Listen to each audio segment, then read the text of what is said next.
नहीं। इस प्रकार से मैं कह रहा था कि कबीर गूंगों की आवाज, हम गूंगे बहरे का सा जीवन जी रहे थे, कुत्ता बिल्ली से बदतर जीवन जी रहे थे। ऐसे समाज को सदगुरु कबीर साहब ने एक साहस का, उसके अंदर साहस का प्राण फूका। कबीर साहब के प्रसिद्ध साखी, कर बहिया बल आपनी छाण बिरानी आस, जाके आंगन नदिया बहे सुकस मरे प्यास। सज्जनों, एक साखी एक छोटी साखी नहीं, ये मुर्दम प्राण फूकने वाली साखी। जैसे आज से 2500 वर्ष पहले भगवान बुद्ध ने कहा था, अप दीपो भव, अपना दीपक आप बनो। अत्ता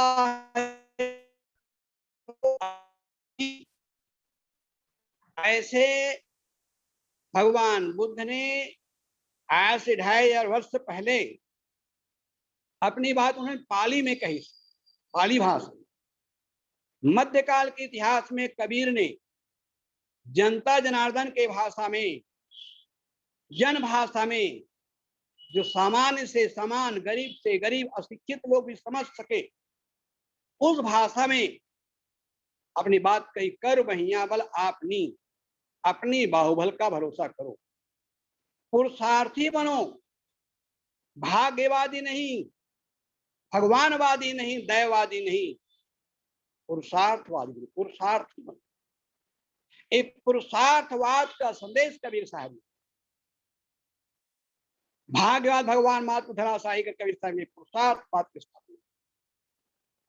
तो मैं कह रहा था कि कबीर गूंगों की आवाज थे। कबीर पंथ में कहानी कही जाती, कबीर साहब ने भैंसा को वेद पढ़ा। सज्जनों, ये कहानी काल्पनिक है, कोई भैंसा वेद नहीं पढ़ सकता। इस कहानी का अर्थ यह है, ये समाज विद्या शिक्षा से वंचित समाज भैंसा हो गया था। उस समाज को, उस समाज कबीर साहब ने जागृत किया। लोग कहते हैं कबीर साहब ने मुर्दा को जिंदा किया। कोई मुर्दा जिंदा नहीं हो सकता, ना कोई कर सकता है।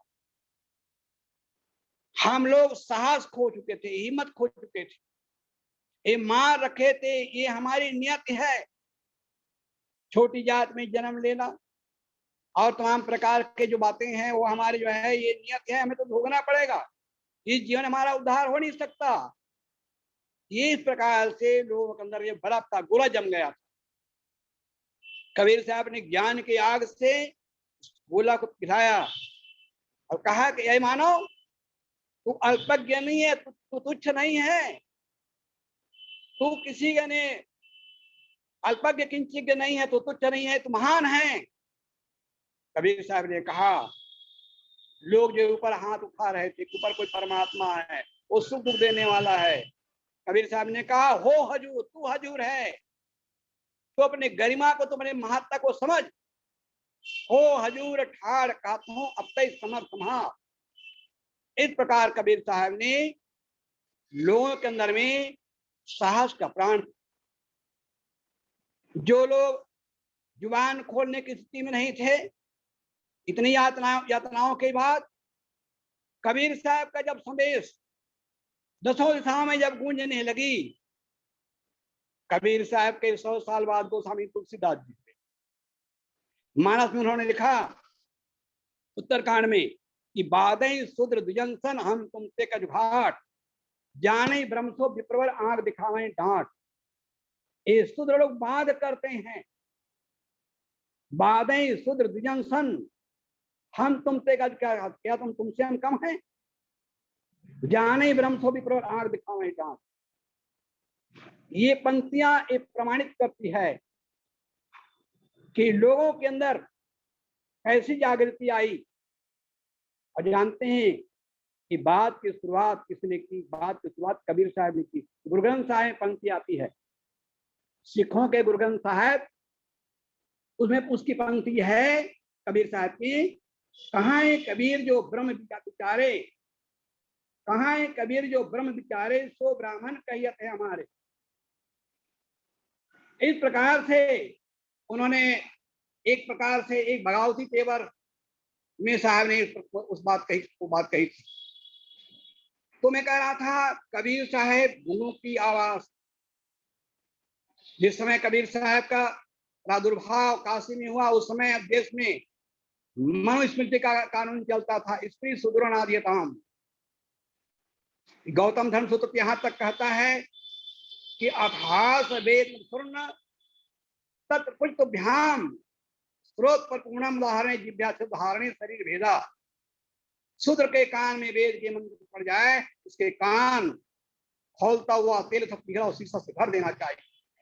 उच्चारण करने पर जीभ काट लेनी चाहिए, और अगर मंत्र कहीं याद हो गए तो 2 टुकड़े कर देना चाहिए। मनु का कानून, गौतम का कानून, गौतम से मतलब गौतम धर्म सूत्र का कानून, ये उस समय वो कानून चल रहा था।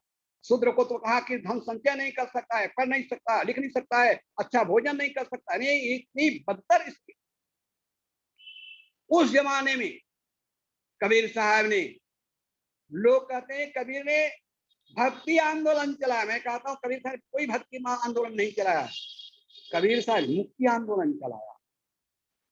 हम तमाम प्रकार के परंपराओं से, शास्त्रों से, गूढ़म से जकड़े हुए, उससे उन्होंने आजादी दिलाई। वैज्ञानिक चिंतन, वैज्ञानिक सोच समाज में उन्होंने पैदा की। और जहां तक वर्ण व्यवस्था की बात, अपनी बातों को समाज मनवाने के लिए ब्राह्मणों ने वेद में जड़ दिया कि ब्राह्मणों सम्मुख मासीत बाहु राजनिकृता उत्पत्त्याम शुद्राजात। ब्राह्मण कहते हम भगवान के मूल से पैदा हुए। कबीर साहब ने काशी के चौराहे में पंडित को पकड़ लिया जो कह रहे थे भगवान के मुंह से पैदा। कबीर साहब ने कहा पंडित जी, किसी जमाने में तुम्हारे पूर्वज तुम्हारे अनुसार, तुम्हारे कथनानुसार, तुम्हारे वेदों के अनुसार तुम्हारे पूर्वज कभी भगवान के मुंह से पैदा हुए। आज तुम्हारे भगवान के नियम में, उसकी व्यवस्था में ऐसा कौन सी बाधा आ गई, कौन सा व्यवधान आ गया? आज तो जहां से हम पैदा होते हैं वहीं से आप भी पैदा होते। क्या उत्तर? लेकिन पंडित कभी चुप रहने वाला तो है नहीं। उन्होंने कहा तुम कबीर तुम जानते नहीं हो, देखो हम जनेऊ पहन रखे। कबीर साहब ने कहा कि पंडित जी जनेऊ किससे बनी है? धागे से। और धागा किसने बनाया? कबीर साहब ने कहा हम घर सूत तनैनी ताना, कंठ जनेऊ तुम्हारे, सूत हम तैयार करें, तकली चरखा हम काटें, हम चलाएं, सूत हम तैयार करें, और हमारे बनाए सूत को गले में लटका कर हम ही अछूत करते।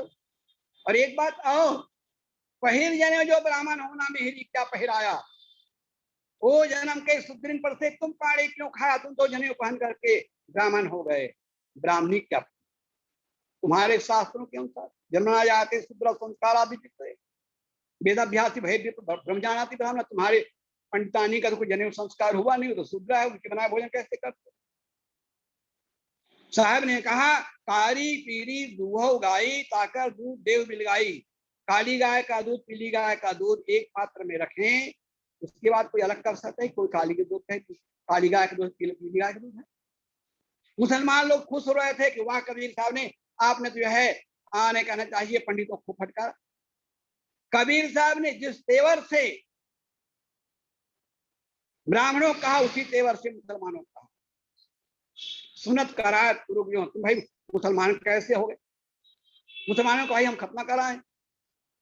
तो साहब ने कहा सुनत कराए तुरु जो है ना, औरत को क्या कहिए, अरसरी नाज खानी ताते हिंदू रही, तुम भी आधे मुसलमान। जब कबीर साहब जिस समय काशी में गरज रहे थे, इस्लाम का शासन चल रहा था, दिल्ली तख्त पर सिकंदर लोदी का शासन था। कबीर साहब कोई शासन प्रशासन को डरने वाले नहीं। ललकारते हुए कहा दिन को रात है रोजा, रात है गाय, यहाँ खून बंदगी क्यों कर खुशी खुदा है। दिन में रोजा रहते हो, रात में गाय काटते हो, तुम्हारा खुदा कैसे खुश होगा? इस प्रकार कबीर साहब ने हिंदू मुसलमान दोनों के विरुद्धों के लिए, उनके आडम्बर के लिए, पाखंडों के लिए, दोनों को उन्होंने कहना चाहिए दोनों खंडन किया। और एकता का, प्रेम का संदेश कबीर साहब ने दिया। को हिंदू को तुरु कहावे, एक भूमि पर रहिए। कौन हिंदू है, कौन मुसलमान है, एक धरती में रहने वाले हैं, सब आपस में प्रेम से रहो, एक दूसरे के साथ भाईचारे का व्यवहार करो, प्रेम मोहब्बत का व्यवहार करो। इस संकुचित दिमाग से निकाल दो कि कोई किसी कुल में, किसी जात में, किसी वर्ण में जन्म लेने के कारण महान होता है। आदमी अपने गुण और कर्म अपने चरित्र से महान होता है, किसी कुल में, किसी जात में जन्म लेने के कारण से महान नहीं होता है। इस प्रकार कबीर साहब ने मानवता का संदेश दिया। समाज में आडंबर फैला हुआ था, पाखंड फैला हुआ था, उसको उन्होंने धराशाही किया और तमाम प्रकार के लगन, मुहूर्त, दिशा, सोल और पता नहीं कितने कितने प्रकार का अंधविश्वास, सारा अंधविश्वास एकदम कबीर साहब ने उनको सफाया किया। इस प्रकार हम देखते हैं कबीर साहब का जो चिंतन है, कबीर साहब ने संदेश दिया। जैसे संत रैदास ने लिखा, जो कबीर साहब के अभिन्न मित्र थे, ऐसा चाहूं राज में मिले सबन को अन्न, छोट बड़ो सब संबसे रैदास रहे प्रसन्न। हमारे महापुरुषों ने गरीबी देखी थी, भुखमरी देखी थी, नाना प्रकार की यातनाएं सही थी, इसलिए ऐसे व्यवस्था हो चाहते हैं।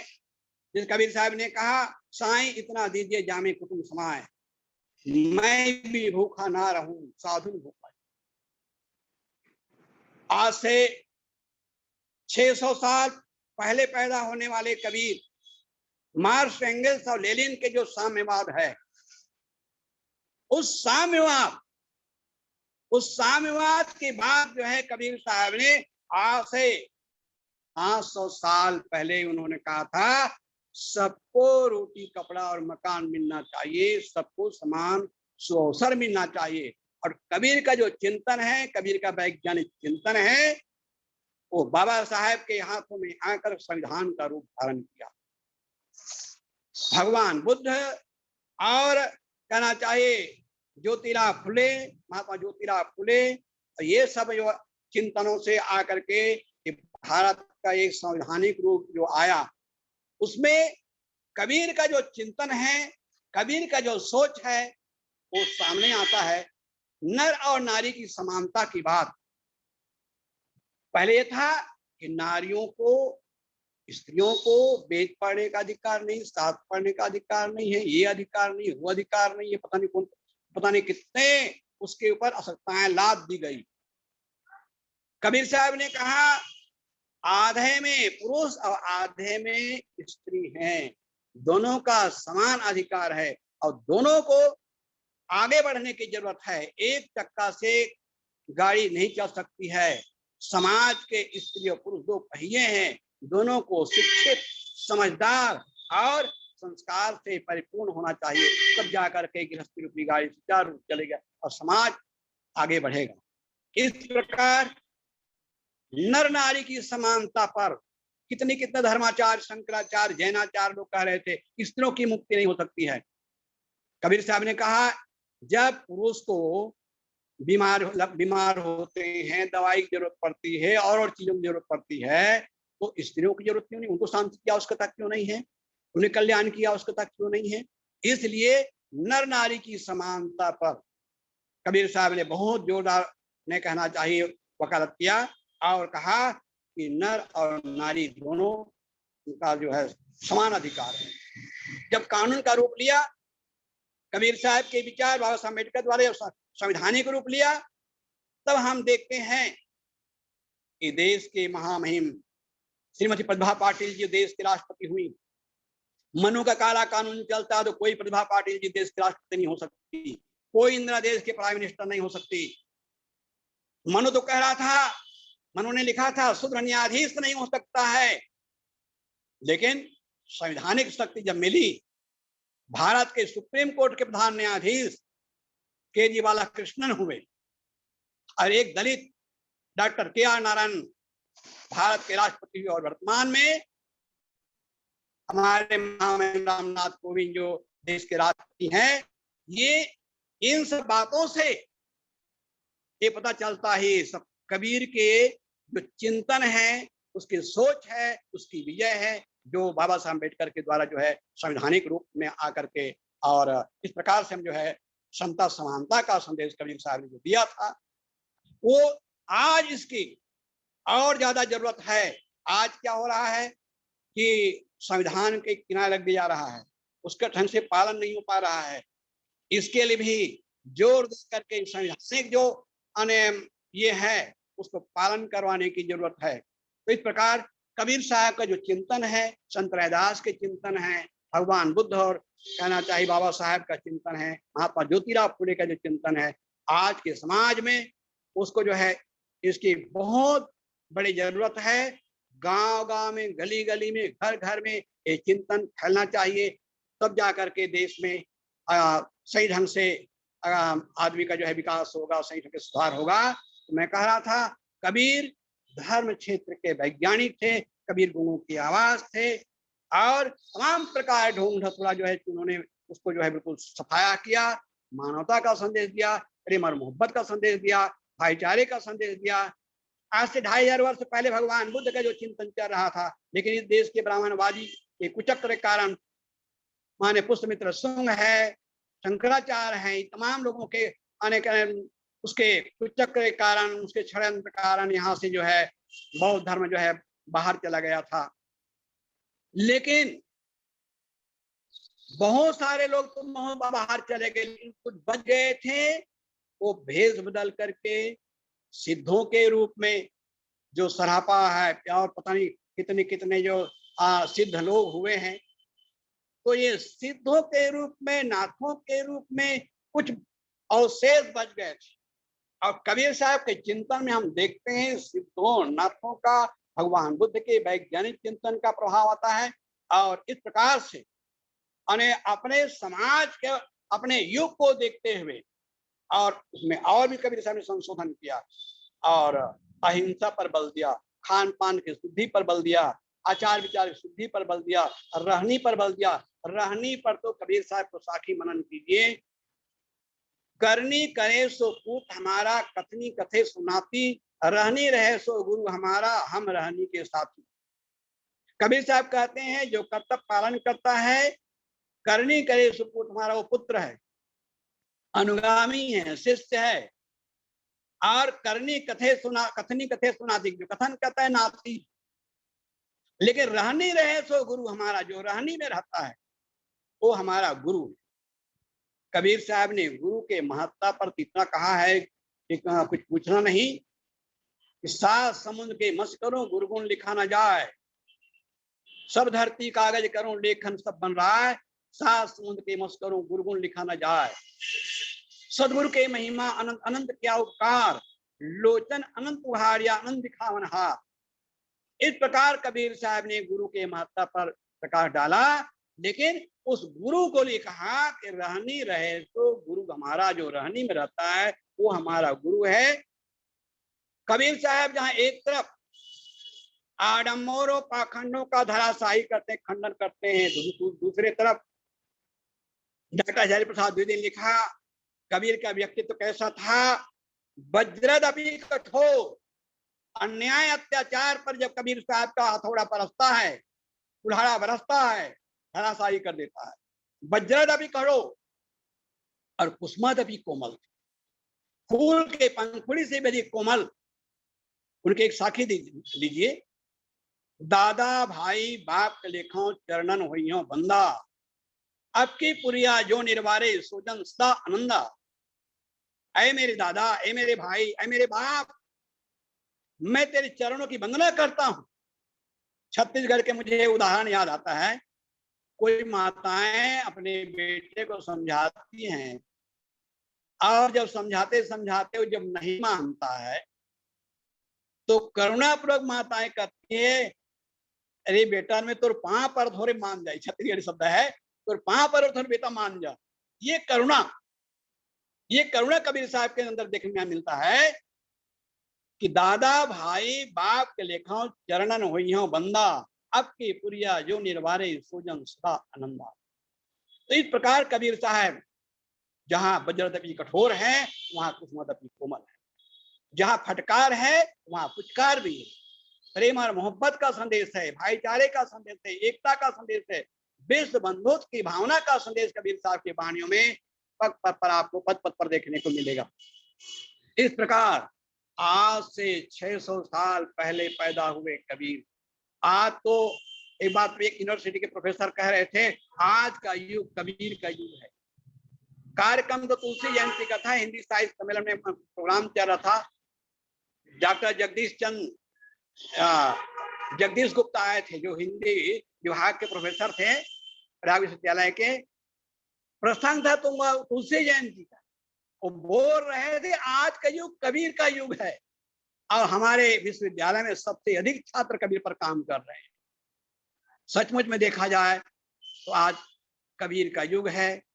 कबीर को पढ़ने के लिए देश विदेश से तमाम विद्वानों का तांता लगा हुआ है।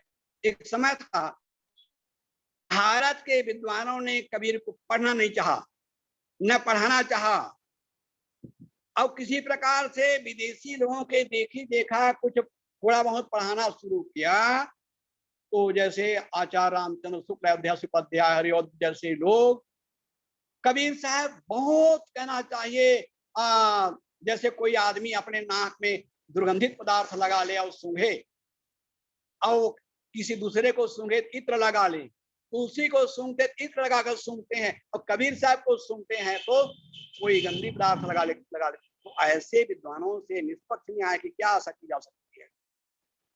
तो इस प्रकार कुछ तो आने के लोगों को गुमराह किया गया। गुरु जी ने लिखा, धूल भी तुम पर उड़ाई खूब गई है, धूल भी तुम पर उड़ाई खूब गई है, पर तुम्हारी रोशनी बढ़ती नहीं है। धूल उड़ाने वाले लोग, अरे कबीर को पढ़ोगे, वो अनपढ़ जुलाहान उठा टेक, उसको आने कहना उसके आने वाणियों में न रस है न छंद है अलंकार है, उसको पढ़ोगे।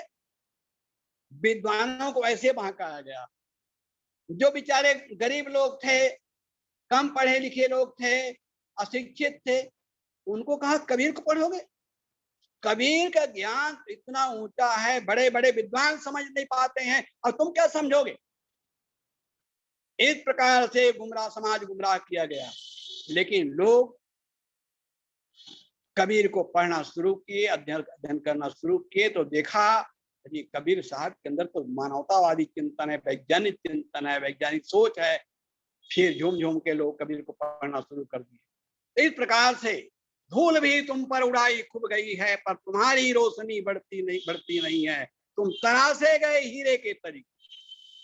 डॉक्टर संपूर्णानंद लिखा, कबीर जैसे महापुरुष हीरे के समान है, जिसे कई पहल होते हैं, हर पहल अपने आप में संपूर्ण सुंदर और ज्योतिर्मय। कबीर को लोगों ने अपने अपने ढंग तराशा। किसी ने कहा भक्त थे कबीर, किसी ने कहा संत थे, किसी ने कहा सदगुरु थे, किसी ने कहा अवतार थे, किसी ने कहा समाज सुधारक थे, किसी ने कहा साम्यवादी थे, किसी ने कहा समाजवादी थे। नाना तरीका से कबीर साहब का जो है उसको तराशा गया, देखा गया, परखा गया, जांचा गया। लेकिन कबीर साहब को जिस पहलू से हम देखते हैं, कबीर साहब का वैज्ञानिक चिंतन, वैज्ञानिक सोच हमारे सामने आता है। इस प्रकार कबीर साहब के मानवतावादी चिंतन, उनके वैज्ञानिक चिंतन, समाज को उनका जो देन है वो जो है बहुत स्मरणीय रहेगा। तो इस प्रकार कबीर साहब के इस कबीर जयंती के अवसर पर आप लोगों ने जो आयोजन किया है, इसके आयोजक लोगों को मैं बहुत बहुत साधुवाद देता हूं, क्योंकि इतना बहुत सुंदर कार्यक्रम हुआ और टूटी फूटी भाषा मैंने कुछ कहने का प्रयास किया। ज्यादा कुछ न कहते हुए अपने वाणी पेज पर विराम देना चाहूंगा। बोली सदुर कबीर साहब की जय।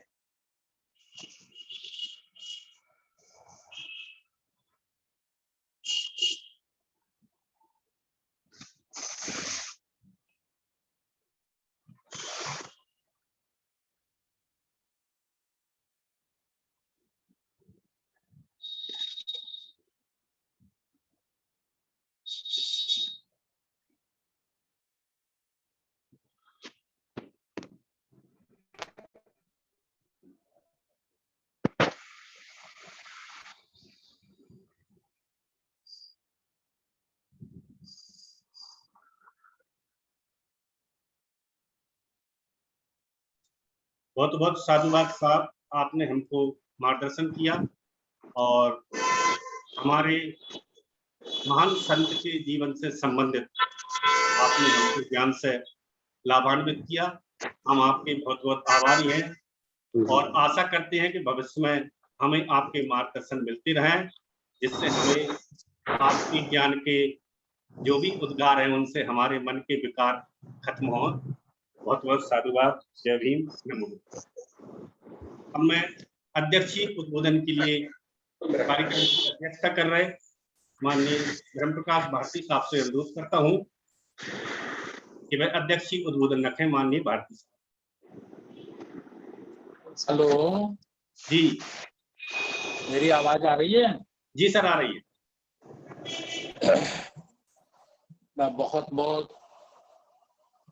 आभार व्यक्त करना चाहता हूँ अपने पूज्य संत सनानाथ साहिब का,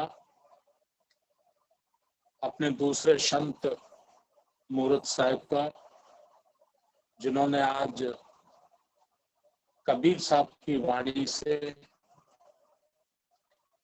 हम सबको अवगत कराया। उनका अमृत ज्ञान हम सब लोगों तक पहुंचाया। उनको बहुत बहुत बंदगी। देश भर से जितने साथी जुड़े, सभी साथियों का भी बहुत बहुत अभिनंदन, बहुत बहुत आभार। आज का संचालन, सफल संचालन किया हमारे राष्ट्रीय कार्यकारी अध्यक्ष साहब ने, उनका भी बहुत बहुत अभिनंदन, बहुत बहुत आभार। पूरे देश भर से हमारे राष्ट्रीय कार्यकारिणी के सदस्यगण, प्रदेशों के संयोजक, राज्य के कार्यकारिणी के सदस्य और सम्मानित सभी राष्ट्रीय बौद्ध महासभा के जिम्मेवार साथी आज जुड़े, उन सबका बहुत बहुत आभार। क्योंकि नेटवर्क साथ नहीं दे रहा है, काफी परेशानी नेटवर्क के कारण उपलब्ध हो रही है, इसलिए मैं ज्यादा समय आप लोगों का नहीं लेना चाहता। केवल यही विनती करना चाहता हूँ, यही निवेदन करना चाहता हूँ कि सदगुरु कबीर साहब की जो वाणियां हैं, उनका जो जीवन संघर्ष है, उस समय काल में था जब ब्राह्मण व्यवस्था के विरुद्ध, अंधविश्वासी व्यवस्था के विरुद्ध, पाखंड के विरुद्ध एक शब्द बोलने का मतलब होता था मौत के घाट उतार देना। लेकिन इतने निर्भीक थे संत कबीर साहब कि उन्होंने निडर होकर मानवता के हित की जो बातें थी उनको रखा, मानव के कल्याण के लिए जो बातें थी उन्होंने रखा। कभी वो किसी से भयभीत नहीं हुए, कभी किसी से डरे नहीं। और वही कारण है कि आज भारत में बहुत तेज गति से जो बुद्ध धर्म को फैलने का अवसर प्राप्त हो रहा है, वो संत कबीर साहब की जो वाणियां थी, उनके जो शिष्य थे, उन शिष्यों ने उनको, बुद्ध की वाणियों को कबीर की वाणी में जीवित रखा, जिंदा रखा। इसलिए बहुत जल्दी भारत बुद्ध धर्म के मार्ग को अपना रहा है और उसका सबसे बड़ा उदाहरण हमारे बीच में है परम पूजनीय बाबा साहेब डॉक्टर अम्बेडकर। बाबा साहेब डॉक्टर अम्बेडकर का संपूर्ण परिवार कबीर पंथी था, कबीर के वो अनुयायी थे। इसलिए बुद्ध की बातों को समझने में उनको ज्यादा टाइम नहीं लगा और बहुत जल्दी उन्होंने समझ लिया। और एक दौर में जो बहुत ज्यादा भिक्षु हमारे देश में बने थे, तो उन भिक्षुओं में भी 90% भिक्षु वही भिक्षु बने थे जो पहले कबीर पंथी साधु थे, संत थे। तो इसलिए हम आभार व्यक्त करते हैं, हम उनके ऋणी हैं संत कबीर के, कि उन्होंने मानवता को, सत्य को जिंदा रखा और जिसके कारण आज हम लोग काफी प्रगति किए हैं, काफी अधिकार हम लोगों ने हासिल किया है। और पुनः एक निवेदन करते हुए फिर बुद्ध, कबीर, संत रविदास ये एक ही नाम है, ये अलग अलग नहीं है। ये अलग अलग समय पर हमारे बीच में जन्मे हैं, अलग अलग समय पर इन्होंने मानवता का आंदोलन चलाया है, लेकिन ये अलग अलग नहीं है, यह एक ही है और हमें एक ही रूप में इनको स्वीकार करना है और इनकी शिक्षाओं को, इनकी वाणियों को अपनी आने वाली जनरेशन के तक हमको पहुंचाने की कोशिश करनी है। मैं आज जुड़े साथियों से निवेदन कर दूं, कल 25 जून को शाम 7 बजे महाराष्ट्र राज्य की वेबिनार है। महाराष्ट्र के साथ ही चर्चा करेंगे। आप लोगों की महाराष्ट्र में जहां जहां भी जान पहचान हो, आप जरूर उनको फोन करें, उनको वेबिनार से जोड़ें, जूम क्लाउड मीटिंग से जोड़ें और उनको जूम ऐप डाउनलोड भी कराएं और आप लोग भी कोशिश करें ज्यादा से ज्यादा जुड़ने की। 26 जून को हमारे बीच में हमारे दूसरे मसीहा आरक्षण के जनक छत्रपति साहूजी महाराज की जन्म जयंती है, तो उनकी जन्म जयंती भी हम लोग बढ़ चढ़कर मनाएंगे। राष्ट्रीय बौद्ध महासभा का उदय इसी उद्देश्य के लिए हुआ है कि जिन संतों की कुछ चंट चालाक लोगों ने दबाने की कोशिश की है, उसको छुपाने की कोशिश की है, हम राष्ट्रीय बौद्ध महासभा के बैनर से, राष्ट्रीय बौद्ध महासभा के संगठन के माध्यम से अपने संत गुरुओं की, महापुरुषों की वाणियों को, उनकी शिक्षाओं को, उनके जीवन संघर्ष को भारत के 140 करोड़ लोगों के बीच में लाना चाहते हैं। यही हमारा उद्देश्य है। ये कहकर मैं पुनः एक बार अपने दोनों संतों का बहुत बहुत आभार व्यक्त करता हूं, उनको वंदगी करता हूं और सभी साथियों का मैं पुनः आभार व्यक्त करता हूं और ये कहकर मैं आज अपनी वाणी को यही विराम देता हूं। नमो बुद्धाय। जय संत कबीर, जय भीम, जय संविधान। बहुत बहुत साधुवाद, बहुत बहुत साधुवाद माननीय साहब। आज मैं सभी साथियों को एक और सूचना दिए देता हूं। आज ज्येष्ठ पूर्णिमा के ही दिन सम्राट अशोक के पुत्र महेंद्र और पुत्री संघमित्रा आज के ही दिन से श्रीलंका में उन्होंने धम्म की अपनी ध्वजा पताका फहराई थी। तो इस पर भी हम चर्चा कल महाराष्ट्र के वेबिनार में करेंगे, क्योंकि आज हमको हमारे दो पूज्य संतों को सुनना था। और आप सभी के लिए बहुत बहुत साधुवाद, धन्यवाद।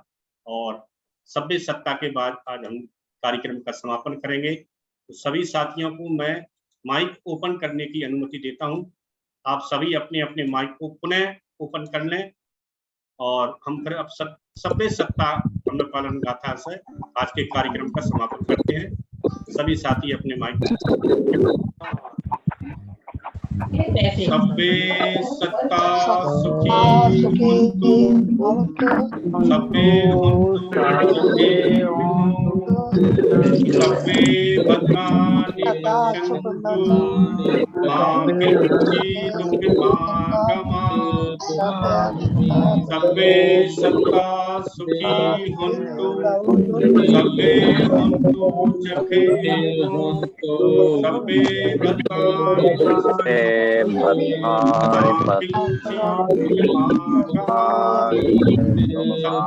सत्ता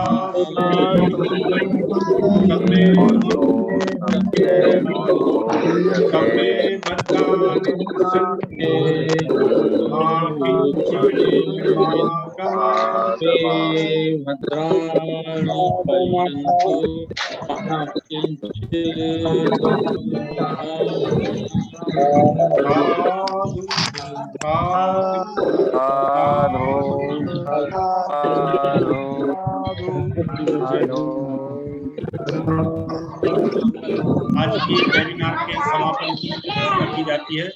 सभी के लिए पुनः एक बार धम्म मित्रों को जय भीम, नमो बुद्धाय, शुक्लां बहुत बांधा। जय भीम, नमो बुद्धाय। सभी महानुभावों को नमो बुद्धाय।